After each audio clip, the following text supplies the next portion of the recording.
Welcome back. This is Empower, and today we are looking at giving and receiving feedback as we approach the end of the year. I know this is very common to us, but it is very good for us to do it and do it well. Before we took a break, Martha, we were talking about confidentiality, and I cut you short. Maybe you can explain from there. Yes. Thank you, Beatrice. Okay. I was saying, when it comes to feedback, and especially negative feedback, don't come and, don't approach it in an open forum. At least, or in a meeting, specifically address it to the person to whom it is concerned. Make it as confidential as possible. Yes, because you are aiming at not... don't make this person feel guilty. Your goal is not to make them feel, to belittle them. You want them to improve on themselves. That's true. And improve on the company at large, or even your home, or even your shamba. So make it as confidential as possible. The two of you. Go to them or call them, tell them, can we talk? Yes, and it will also make them feel appreciated and also that dignity. Also, there's something else I should add there, that when it comes also to to giving feedback, you should not attack the personality or the person, especially the domestic workers. There are people who throw all kinds of words at a person just because they didn't do this or that. Because I didn't do this or that well, does not mean I'm totally maybe stupid or useless. And those words are used, especially in the domestic settings and the shamba boys and all that. So approach, address the mistake. Address the miss, not the person. Yes, don't let the person feel you are demeaning them or you are seeing as if they are not human enough. It's not good. Wow.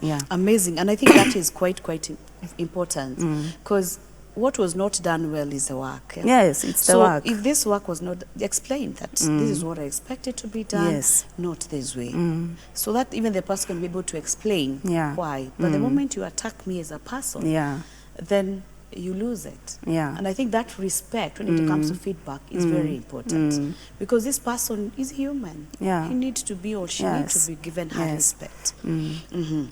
Wow, amazing. So maybe before we move to the next one, I'm looking at how that conversation moves. We've had a conversation over maybe you giving me feedback, you started with complimenting me, but towards the end, there was, Beatrice, you need to improve on this. There are areas that are not really working well. And how do you end that conversation? Because the moment you leave me at such point, you may not help me so much. It is very important to end it at a positive note. End it at affirming this person, reassuring them. Don't leave it at the heated, the bad thing you did and the way you need to improve on it. At least reassure this person. Show them that they can still do it. They still have the potential.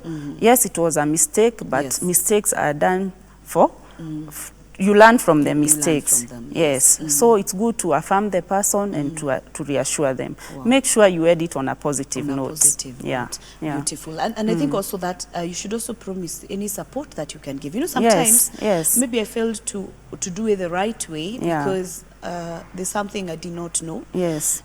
Or I need you to support me to become better. And so I think you should promise that. That's why I was saying, when you are bringing this feedback, also pause. At one point, pause and tell them, can you tell me maybe what happened? Then also, after you have done it all, now you also offer follow-up. Tell them, if you do this and this, you'll be able to improve. Then with time, also you can ask them how far with whatever we talked about, and you'll be able to see results. Wow. Amazing. Let's go to the other side. We are giving the feedback. Now, I'm the one receiving as an employee or as the business owner Yes. from a customer. Yes. So how can I handle, especially negative feedback? Let me tell you something. I've come to realize that we fear. People fear negative feedback. It's true. It's not something you are comfortable with, because the way men are, we look forward to being pleased, being given positive feedback, and the moment you imagine of a negative feedback, we tend to fear. So how do I respond, especially when it comes to a negative feedback from my manager, supervisor, to start with? You have to have, okay, it depends also on the way the person is coming to you. At least be prepared. Your mind, prepare your mind. And be ready to receive the feedback. First of all, you have to be ready to listen. Just to listen and to pay attention. Just be attentive. Listen to the person who is speaking to you, who is giving you feedback. Let them know, even from the body language. You know, if I'm not listening to you, you'll know. So let them know they are communicating to you. Then don't put a barrier or in your mind. Because when I come with something negative to you, the natural way to react is to defend. I will enter into defense mode immediately. But it's good to loosen up and just be open. Be open-minded. Purpose to listen and to see if this person, for sure they are saying something important. So it's good to work on that. Don't be very fast to defend yourself. And even when you're given now a chance to respond, respond positively. Take it positively. Don't take it as a time now to defend yourself, to blame others, to fight back. Just respond in a way that you are ready to take up the feedback. Because I think naturally, as you say, you tend to someone would tend to justify why. But I think if you give yourself an opportunity to listen to this person and to get the feedback, even if it's not positive, you can see the beauty of it. Because I believe when this person comes to me, as we said earlier, this person wants me to improve, want me to do it better. So if I take it from that perspective, then I should become better after this feedback, as opposed to fighting it, and looking like you are just attacking me. So it's good also when you just receive the feedback, just take it in. Then you're going to take your time and analyze it. So don't be very fast to respond, because you might respond, then you go sit back, and when you are thinking about it, you see everything that Beatrice was telling me now is making sense. So it's good to give yourself time, go analyze it, then you will be able to see if you can learn from it. Wow. So that is very good. And I think, as we said, then after this conversation takes place, definitely, because we're areas that it was negative, that means there's something I'm supposed to do. Even if it's negative from the customer or the client, then there's something I'm supposed to do. So I should take that action. Instead of complaining, because most of the time, again, we start complaining. You know, he doesn't understand. He doesn't appreciate. He doesn't appreciate. But I think I should also think, the reason why this came up, it's something to think about. And then what actions should I take so that I can become a better person? And next time I get feedback that is positive. So it's good to analyze the whole issue. Then also the person who is giving you feedback should be in a position to tell you, these were my expectations, and this is what you gave. So I need you you have to understand the expectations so that you can give what is required of you, especially when it comes now to business. So know what your clients want, then you'll be able to give it to them. So you have to work on that. Wow, amazing. Now, because I know we don't have so much time, there are people that don't give feedback. Especially even mothers. As mothers, we have people that have served us for such a long time. Like me, I had people who served me for 5 years, 6 years in my house. But most of the time you realize that you hardly give this domestic manager feedback. Yeah. You hardly give that shop person feedback. To you, it's just to pay them. Yeah. They go, the month goes. When they have a problem, you just make noise. Yeah. And then you move on. Why do you think sometimes we don't give feedback? Because it's common. Yeah, it's common. And especially when it comes now to domestic managers, there's like a fear, especially when we are bringing up our two small ones and they are very delicate. Yes. I don't want to tell this girl anything. She may leave. Because she may leave.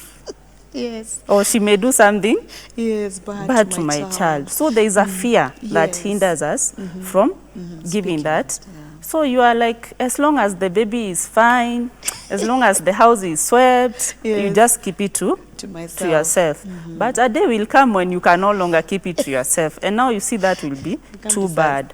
So there is that fear. Yeah. So you are like, if I give her this feedback, then she tells me tomorrow she's going. Even in informal employment. Yes. This employee is doing a good job. But there's right. somewhere she's not doing the right thing. So I'm like, if I give her feedback or then she leaves, I might lose. But I believe we should strike a balance on how to give the feedback. Wow, that fear aspect, it's real. Yeah, it's real. And I think it's good to address it as team leaders, as managers, as people at home, having people working for us. Yeah. Because the moment you do it, because the moment you don't give that feedback, especially negative feedback is where we have a problem. But we also don't give positive feedback. Someone is doing very well, but you keep quiet. Yes. Does it mean maybe sometimes we don't know it is important to give? Yeah, sometimes maybe we don't know it's important. Yes. Or sometimes we also don't know the how to do it. But it's very important to give even that positive feedback. Yes. Let us not assume that's what they're supposed to do. Especially for us Africans, that is what they are supposed to do. So why should I appreciate them for that? After all, I'm paying them. So it's good to say it. And okay, from 2020, things have been a bit tough. So people are no longer issuing gifts and vouchers at the end of the year for that. But even verbally, just say you've done a good job. Let somebody know you are noticing what they are doing. Wow, amazing. So we shouldn't keep our feedback. We need to give it up. Yes. We need, whether positive or negative. So that you can, in the moment you give me a positive, okay, some people may say, she's just saying and she's giving nothing. But the moment you have said it, it shows you appreciate what they are doing. And also the other one, you have to, we don't have much time. So please, I want you to tell us your final words as we approach the end of the program concerning this feedback to any person that is watching us. Okay, thank you. I would like to single out on something because we are also parents and we are our kids are coming back home. Yes. And especially the teenagers. Let's be sensitive when we are giving the feedback to them. Let us, the way we said confidentiality, take them to a place, talk to them. Make sure they've gotten it. So that when they are getting their identity at this time, you should not wound them or destabilize them. Then let us all be ready for positive or negative feedback. Give it and be ready to receive. Yes. Amazing. Thank you so much, Mother, for coming. Welcome. I look forward to have you next time. Thank you. It has been great, and I know that you've learned. Give feedback, positive or negative, but do it the right way. With no intention of harming anyone, but with the intention of making this person better. I look forward to see you next week. This has been Empower. My name is Beatrice Chuchu. God bless you.